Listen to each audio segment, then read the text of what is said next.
back to my YouTube channel. Magandang araw po sa lahat sa mandako kayo ng mundo naroroon ngayon. At ito nga guys, no, panibagong reaction tayo mga kalingap dito sa nagaganap kay Carla mga kalingap. At talaga naman, yung iba ay nag-alala na, no? At yung iba ay napaka-demanding dito sa mga live at sa live po ni Kalingap Jomar na pagdating pa lang ay kailangan pupuntahan na agad si Carla, no? At may mga nag-uutos pa na magsabi daw muna kay Kalingap Ra bago i-vlog, mga ganun mga kalingap. Alam na yan guys ni Jomar kung ano yung gagawin niya. So hindi na kailangan sabihin or diktahan nyo po or mag-demand po kayo kung ano man yung mga comment nyo po sa live. Hindi natin alam mga kalingap kung kayo ba ay concerned or what.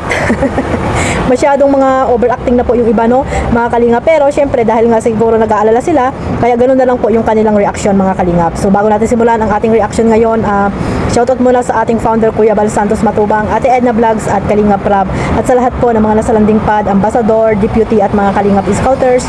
Mega love shoutout po sa inyong lahat. At sa lahat po ng mga OFW, yung mga nandiyan po sa Pilipinas, shoutout po sa lahat. At syempre sa mga kasamahan ko pong reactor, especially po sa Team Bios, ayan, Karipa, Team Watcher, Team Strikers, at sa lahat na po ng mga reactor po na legit po na nandito po sa Team Kalingap. At ganoon din po sa mga masisipag at mga mababait magbigay, no, ng mga share at blessing dito sa mga charity vlogger, mga sponsor, no, mga kalingap sponsor. I mean, mega love shout out po sa inyong lahat. At sa lahat na po mga viewers, supporters, mga basher, anti-kalingap na walang sawang manira po or batikusin sila Kuya Bal. Hindi nila tinitingnan kung ano ba yung nagawa nila Kuya Bal at ni Kalingap Rab na napakarami na po nilang mga tinutulungan. Isa na po dito si Carla, no, na kitang-kita nyo naman na talagang malaki po ang pinagbago ng buhay ni Carla. Siyempre sa pamagitan po yan nila Kuya Bal at ni Kalingap Rab at ng mga mababait na sponsor, di ba mga Kalingap? So ayan mo mga Kalingap, tuloy-tuloy na po tayo sa aking reaction ngayon, no? Talagang yung nangyari kay Carla ay ayan nga guys, mayroon siyang UTI, no? Napakahirap po din ang sakit na UTI mga Kalingap at nakukuha din siguro ito sa mga iniinom, no? At sobrang acidic. At like po yung soft drinks, di ba? Mahilig sila sa C3. Ayan, mahilig sila sa mga juice, di ba? Mahilig sila sa juice ng mga iniinom. Kaya si Carla dapat pag uminom ka ng Coke, dapat uminom ka rin ng tubig, no? Mas maganda talaga mga Kalingap na mas marami yung tubig na iniinom natin kaysa sa mga kung ano-anong mga soft drinks diyan, di ba mga Kalingap? Kaya napakahirap talaga mga Kalingap pag nagkakasakit. Syempre ang lahat po ay nagulat, no, sa nangyari kay Carla na sinabi nga nila Kuya Nel na nasa hospital daw at ayun, meron diyan nakalabas na hindi ko alam kung saan galing, no, na yun nga na-confirm ni Carla na may UTI nga siya at nandoon siya sa hospital, no. Syempre mas maganda na rin po yung magpa-check up mga Kalingap at hangga't maaga ay maagapan yung UTI po ni Carla mga Kalingap kasi napakahirap po yan UTI mga Kalingap. Masakit daw yan sa balakang kasi ako wala naman akong UTI, masakit sa balakang daw yan mga Kalingap at nilalagnat. So inom na lang ng si Carla kaya ng fresh buko juice mga Kalingap, yung walang lahok na tubig kasi yung mga naiinom po natin or mga juice na nabibili po natin dyan sa mga palamigan ay may mga lahok na pong tubig yan, no, yung minsan yung iba may lahok ng tubig kaya mas maganda siguro yung fresh na buko juice, no. Sa kanila sa Tarom, no, may mga naman sila doon tanim or may mga buko doon na pwedeng pagkunan nila at ayun, no, ipainom kay Carla mga Kalingap. So iwasan na yung mga soft drinks Carla at magtubig ka na lang, no, tubig. At ayun, para hindi na tawag dito lumala yung sakit mo na UTI, no. Sana gumaling ka kaagad at syempre kumuha ka nga ng certificate para tawag dito excuse sa iyong pag-schooling, di ba mga Kalingap? Kaya laking abala po talaga pag may mga ganyang nararamdaman, di ba mga Kalingap? So ayan, no, at yung iba ay yun, nag-live si Carl kagabi, no, naka-BG lang ako mga Kalingap at nandoon nga si Kalingap Joms at nakauwi na galing po ng Naga. Syempre alam nyo na, nagmamadali dahil nga ang kanyang agom ay may sakit at syempre alam niya na yan, no. At ayun nga, kagabi ay pumunta rin sila, di ba mga Kalingap, at nag-live nga din si Kalingap Joms pero ni-replay ko na lang.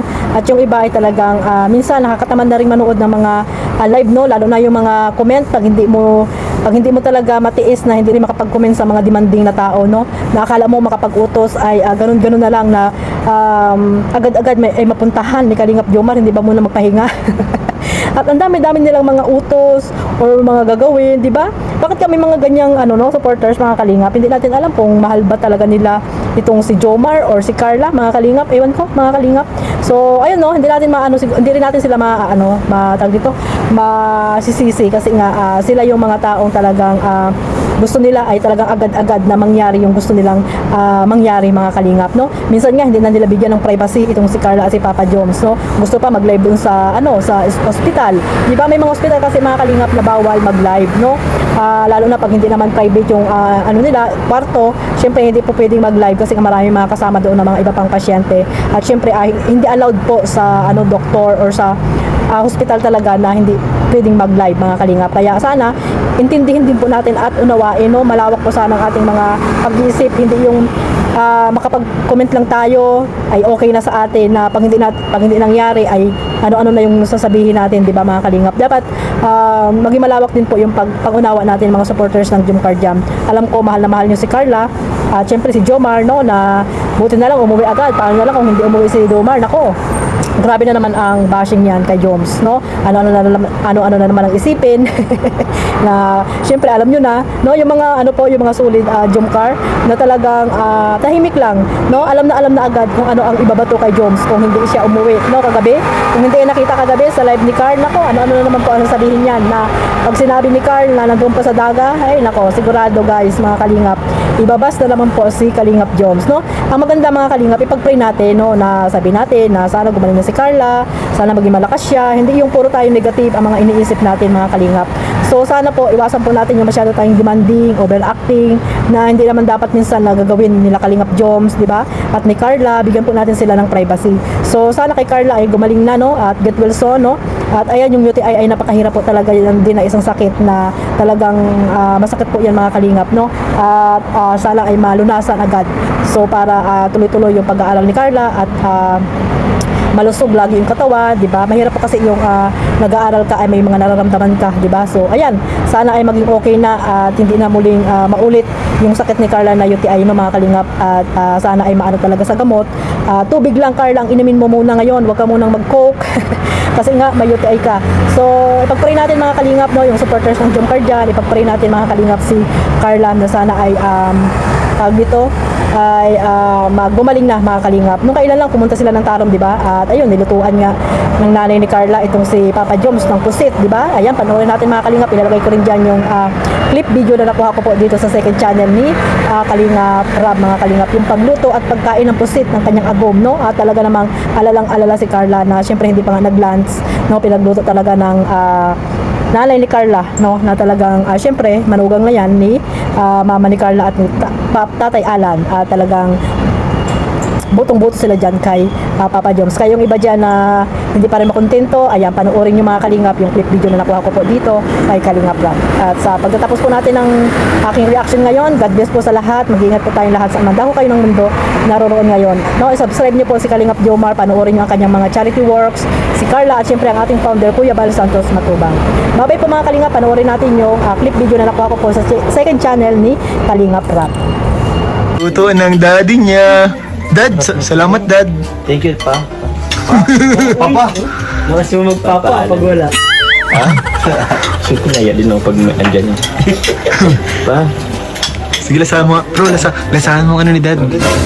Dad, how's your... Dami at bilis natin, Okay. paano tayo? Okay, first bite. Ang sarap, bro. Thank you, Lord. Sarap, bro. Pero may toyo. Nagustuhan mo. Bili. I can't explain. Grabe, oh. Lagi naman po siya ng ano. Uy!